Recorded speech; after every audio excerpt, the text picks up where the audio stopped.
Hello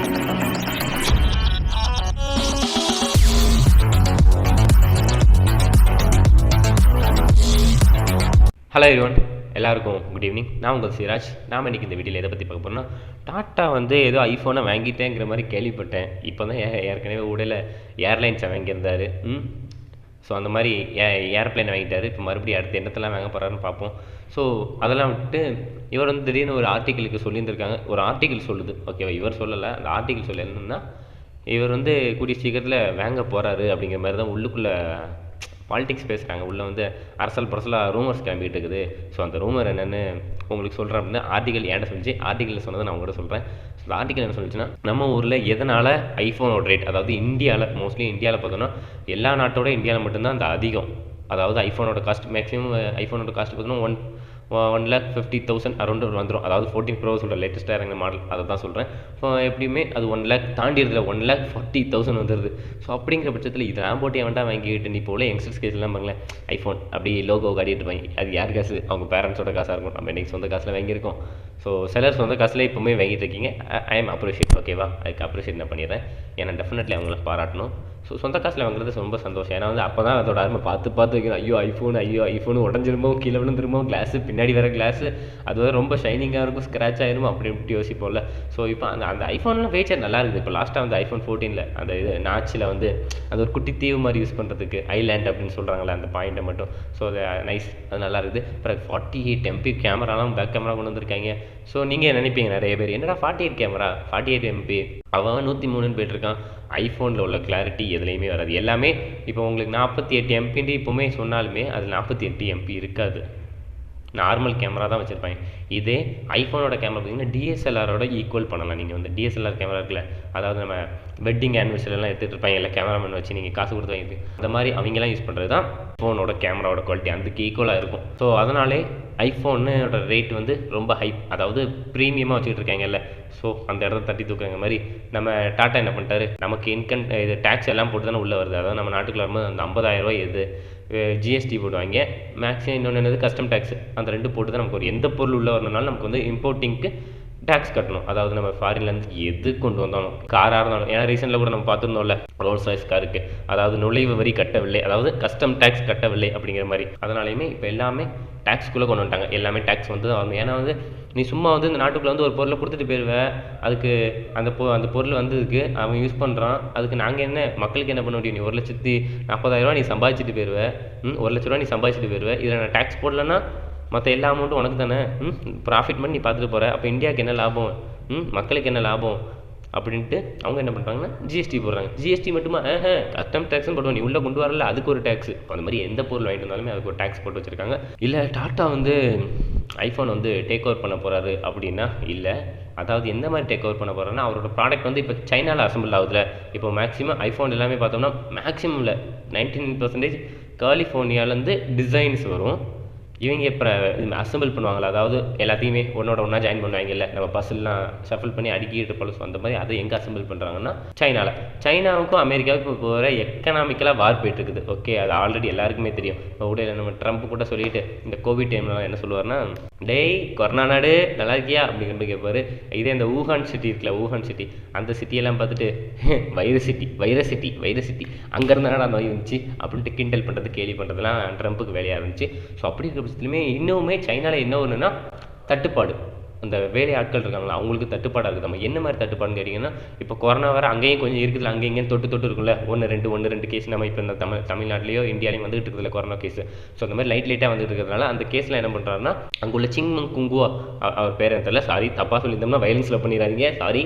அவர் இருக்கார்ல அந்த நாட்டோட பிரைம் மினிஸ்டரோ சீஃப் மினிஸ்டரோ, அவர் என்ன பண்ணியிருக்காருன்னா, எங்கே ஒத்த கொரோனா வந்தாலும் ஒரு பீஸ் கொரோனா வெளியே வந்துச்சுனாலும் அந்த பீஸ் இருக்கிற ஏரியா ஃபுல்லாமே ஒரு லாக்டவுனு போலீஸ் சுற்றி சரௌண்டிங் பண்ணிக்க. எவனும் உள்ளே வெளியே கூட, வெளியே இருந்து எவனும் உள்ளே போகக்கூடாது. சாப்பாடு வேணுமா, ஏர்ப்ளைன் ஹெலிகாப்டர் மூலமாக உள்ளே போடு அப்படிங்கிற மாதிரி. ஹெலிகாப்டர் மூலமாக உள்ளே போடுவாங்களான்னு தெரியல, மேபி அது ஐடியாவாக இருக்கலாம், நான் சும்மா சொன்னேன். ஸோ அந்த மாதிரி அதாவது கொரோனா ஒரு இடத்துல ஒரு 4 பேருக்கோ 2 பேருக்கோ ஒருத்தருக்கு வந்தாலுமே அந்த சிட்டி ஃபாரம். இப்போ வந்து எக்ஸாம்பிள் சொல்லலாம், இப்போ பாளையங்கோட்டை இருக்குது, இல்லை திருநெல்வேலி ஒரு 4 பேருக்கு வரணும்னா திருநெல்வேலி ஃபுல்லாமே தூத்துக்குடி போக முடியாது, இங்கே தென்காசிக்கு போக முடியாது, இந்த சைடில் விருதுநகர் எந்த சைடு சென்னை சைடு ஏறவே முடியாது. போனோன்னா ஒன்று ஃப்ளைட்டை பிடிச்சி போ தூத்துக்குடியிலேருந்து, இல்லைனா கப்பல் வழியாக போ அப்படிங்கிற மாதிரி அந்த இது ஓகே. அந்த அந்த ஃபார்மேட்டில தான் அவங்க யூஸ் பண்றாங்க சைனால வந்து. ஒருத்தர் 2 பேருக்கு வந்தாலுமே அந்த சிட்டி பூரா போடு அப்படிங்கிற மாரி போட்டுட்டு இருக்காங்க. இதனால என்ன ஆகுதுன்னா, மக்கள் அந்த வேலைக்கு வர்ற ஆட்களோட தட்டுப்பாடாயிருது. இப்போ ஒரு சிட்டில வந்து மேனுஃபேக்சரிங் பண்ணி ஒரு கம்பெனி ஒரு இடத்துல வச்சிருக்காங்கன்னா, அந்த இடத்துக்கு வர்ற என்விரான்மென்ட் அவங்கள சுத்தி உள்ள மக்கள் எல்லாமே வரணும். வேலைக்கு வரணும்ல. இதே கொரோனா லாக்டவுன் போட்டாங்கன்னா, அந்த வேலைக்கு வந்து ஆள் வர முடியாது. ஸோ அந்த மாரி இஷ்யூஸ் இருக்கிறதுனால ஆப்பிளுக்குமே ரொம்ப லாஸ் ஆகுது. என்னடா இது ரொம்ப டிலே ஆகுது. அதனால தான் ஊடையில பார்த்தீங்கன்னா, நெறைய ஃபோன் வந்து டிமாண்ட் அதிகமாகும். பட் அவங்க வந்து சேல் வந்து இருக்காது. ஏன்னா, அவங்ககிட்ட வந்து ஸ்டாக்கே இருக்காது. ஸோ அந்த மாரி இருக்கிறதுனால இவங்க என்ன பண்ணிட்டாங்க, நம்ம அடுத்து எங்க போடலான்ட்டு. ஏன்னா வந்து ரீசென்ட்ல வந்து நெறைய இடத்துல மும்பைல கூட ஒரு பிரான்ச் இது ஹெட் குவார்ட்டர்ஸ் ஆரம்பிச்சாங்கன்னு நெனைக்கிறேன். மேபி இந்தியா வந்து எங்கேயோ ஒரு நம்ம மொபைல் ஷாப் மாரி அவங்களா ஆப்பிள்லேருந்து வச்சுக்கோங்க. ஆப்பிள் ஸ்டோர் எல்லா இடத்துலயும் இருக்கு. அதுக்கான பெரிய ஹெட் குவார்ட்டர்ஸ் இந்தியாவோட ஹெட் குவார்ட்டர்ஸ் மாரி அங்க வச்சிருக்காங்க. ஸோ வச்சுட்டாங்கல்ல. இதுக்கப்புறம் அசெம்பிள் பண்றது மட்டும் வெளியவே நடக்குது. டாட்டா வந்து கேட்டிருக்காரு, நான் இத உங்களுக்கு பண்றேன். ஏன்னா ஆல்ரெடி நமக்கு வந்து ஃபாக்ஸான் இருக்குது. ஃபாக்ஸான்னா நமக்கு வந்து ஊடையில இந்த ஃபுட் இஷ்யூஸ்லாம் வந்துச்சுல்ல. ஸோ அந்த நியூஸ் அதெல்லாம் ஒரு வருஷத்துக்கு முன்னாடி நடந்த கதை. அந்த இடத்துல ஆல்ரெடி பண்ணிட்டு அது வந்து பிரீமியம் கிடையாது. நார்மல் அதாவது ப்ரோ இல்லாம நம்ம வந்து இப்போ வந்து ப்ரோ யூஸ் பண்ணுறோம்ல. எல்லாருமே ப்ரோவில் மட்டும்தான் அந்த இது கொடுக்காங்க ஃபீச்சர்ஸ். பட் நார்மல் இது 14 இருக்கட்டும், 13 இருக்கட்டும், 12 இருக்கட்டும், எக்ஸாக இருக்கட்டும், 9 இருக்கட்டும், 9 ப்ரோ இருக்குல்ல. ப்ரோலாம் ஃபாரின்லேருந்து 9, எக்ஸ், 12, 11, 13, 14 இது எல்லாமே ப்ரோ இல்லாமல் வெறும் இது மட்டும் நார்மல் ஃபோன்ஸ் மட்டும் அங்கே ஃபாக்ஸானில் ரெடி பண்ணுறாங்க. இந்த ஃபாக்ஸானில் ரெடி பண்ணுறது வந்து என்ன பண்ணிட்டாங்க இவங்க, ஓகே ப்ரீமியம் ஃபோன் வந்து அது மட்டும் தான் ரேட் அதிகமாக இருக்கும். இன்னும் ரொம்ப அதிகமாக இருக்கும். ஹைப்பா 40,000 எக்ஸ்ட்ரா இருக்கும். ஸோ அதனால் என்ன பண்ணுறாங்க, என்ன பண்ணலான்னு பார்த்துட்டு டாட்டா வந்து சொல்கிறாரு, நான் வேணால் ஒரு ஐடியா கொடுக்க ஐஃபோனு, நீ வேணால் ஸ்ரீவில்லிபுத்தூரில் நான் ஒரு உனக்கு ஒரு பிளான்ட் இருக்குது, நான் அதில் வேணால் உனக்கு ஐஃபோன் ரெடி பண்ணி தரேன். இல்லை எனக்கு அந்த இடம் பார்த்தாது, என்கிட்ட பெரிய பிளான்ட் வேணும் அப்படின்னா என்கிட்ட ஒரு ஒசூரில் ஒரு 500 ஏக்கரில் ஒரு பிளான்ட் இருக்குது. அந்த இடத்துல நான் ஆல்ரெடி கொஞ்சம் ஐஃபோனுக்காண்டி அக்சசரிஸ்லாம் செஞ்சுக்கிட்டு இருக்கேன். ஸோ அதனால் நீ அங்கே கொடுத்தேன்னு வச்சுக்கேன், நான் உனக்கு பண்ணி தரல அப்படின்ட்டாப்புல. ஸோ அப்படி சொன்னோடனே சரி யோசிக்கலாம் அப்படின்ட்டு இந்த மாதிரி கெட்டப்லேயே போட்டு வச்ச மாதிரி கெட்டப்புந்துக்கிட்டு இருக்குது. ஸோ இது ஒரு 5 வருஷத்தில் இல்லை 3 வருஷத்தில் இம்ப்ளிமெண்ட் ஆகிறதுக்கு வாய்ப்புகள் இருக்குது. இப்போ வந்து ஐஃபோன் 14, 13 ப்ரோலாம் வந்துச்சுன்னா, அதாவது 11 bro, 12 bro, 13 bro, 14 bro, 15 bro, 16 bro, 17 bro, 12, 19 bro, 20 bro, இந்த மாதிரி இந்த ப்ரோ சீரீஸில் வர்ற எல்லாமே தமிழ்நாட்டில், அதாவது இந்தியாவில் தமிழ்நாட்டில், அதுவும் நம்ம தமிழகத்தில் நடந்துச்சுன்னா எப்படி இருக்குன்னு யோசிச்சு பாருங்க. நம்ம நேராக போய் குடோனில் போய் வாங்க முடியாது, ஆப்பிள் ஸ்டோரில் தான் போய் வாங்க முடியும். அது வேறு விஷயம். அப்படி இருந்தாலும் உடனே 40,000 குறைஞ்சிருமா? ஏன்னா நமக்கு கஸ்டம் டேக்ஸ், இன்கம் டேக்ஸ்லாம் பிடிக்க மாட்டாங்க, டேக்ஸ்லாம் பிடிக்க மாட்டாங்களே, ஜிஎஸ்டிலாம் பிடிக்க மாட்டாங்க. அப்படின்னா வாய்ப்பில்லை ராஜா, வாய்ப்பில்லை. நீ நினைக்கிறது நடக்காது. எப்படி பார்த்தாலுமே மேக்ஸிமம் அது ரெடியூஸ் ஆகிறதுக்கு கொஞ்சம் வருஷம் ஆகும். ஏன்னா வந்து டக்குன்னு சடனாக வந்து இந்தியாவில் ஃபுல்லாமே 40,000 சடனாக இறங்கிருச்சு அப்படின்னு சொல்லாமல் 10 ரூபா 10 ரூபா 10 ரூபாயா குறையும். அதாவது 10,000 குறைஞ்சி 1,20,000, 1,10,000, 1,00,000 ருபீஸ் இந்த மாதிரி கொண்டு வருவாங்க. இந்த மாதிரி கொண்டு வரும்போது மக்களுக்கு வந்து ஒரு ஃப்ரீக்வெண்ட்லியாக வாங்கும்போது ஓகே ரேட் கம்மியாயிடுச்சு அப்படிங்கிற மாதிரி அவங்க மைண்டில் பதியுமா, ஓகே அது முடிஞ்சிச்சு. அப்புறம் பார்த்தோன்னா டாட்டா வந்து ஆல்ரெடி நிறைய கம்பெனியை வாங்கிட்டு இருக்காரு, நிறைய மாஸ் பண்ணிட்டு இருக்காரு. பட் இது ஏன் ஜியோ ரிலையன்ஸ் வாங்கலை அப்படிங்கிறது எனக்கு தெரியல. பட் ரிலையன்ஸில் அவங்க ஜியோ ஃபோன் வச்சுருக்காங்க அப்படிங்கிறதுனால அவங்க வாங்கலையா இருக்கும்.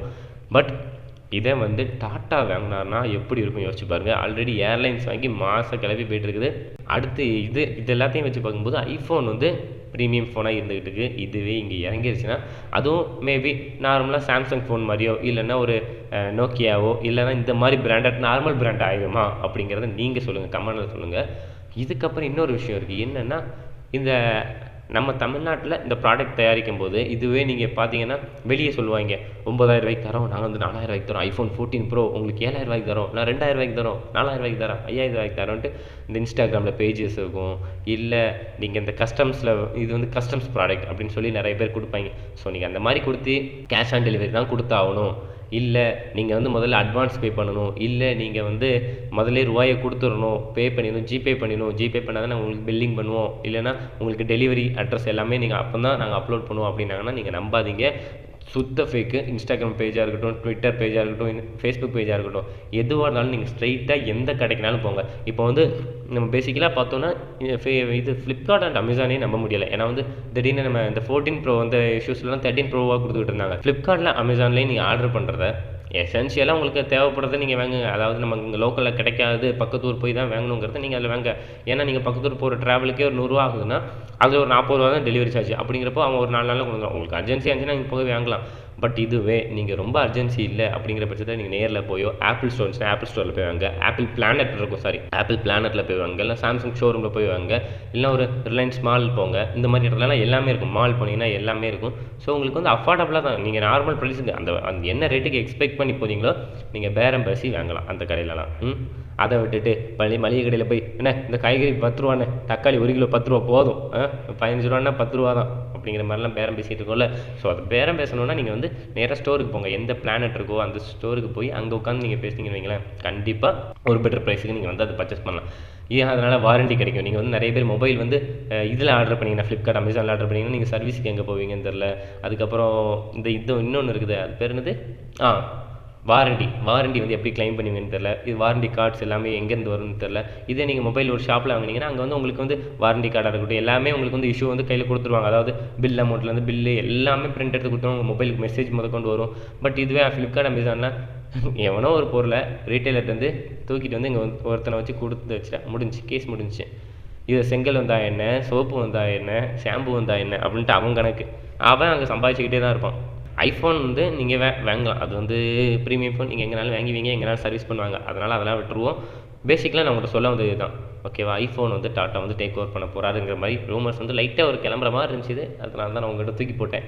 என்கிட்ட வந்து பாலை உங்கள்கிட்ட தூக்கி போட்டேன். நீங்கள் இந்த பாலை யார்கிட்ட போடுங்க, உங்கள் ஐஃபோனோட லவர்ஸ், உங்கள் ஐஃபோன் லவர்ஸ் ஃபேன்ஸ் இருக்காங்கல்ல, ஃப்ரெண்ட்ஸ் இருந்தாங்கன்னா அவங்க குரூப்பில் இதை போடுங்க, அவங்களுக்கு ஷேர் பண்ணுங்கள். மறக்காமல் கீழே சப்ஸ்கிரைப் பண்ணிடுங்க. ஷார்ட்ஸ்லாம் போடுறேன், அதுக்கு பார்த்துக்கோங்க. வேறு என்ன மாதிரி ஷார்ட்ஸ் போடலாம், இல்லை என்ன மாதிரி வீடியோஸ்லாம் மேக் பண்ணலாம் அப்படிங்கிறத நீங்கள் கமெண்ட்டில் ரிலீவ் பண்ணுங்கள். நான் அதை மாதிரி அதுக்கு என்ன கண்டென்ட் வேணுமோ, ஏன்னா ஊடையில் தான் XXX டென்ஷனை பற்றி கேட்டிருந்தாங்க. ஸோ அதை பற்றி நான் வீடியோ மேக் பண்ணி போட்டேன்.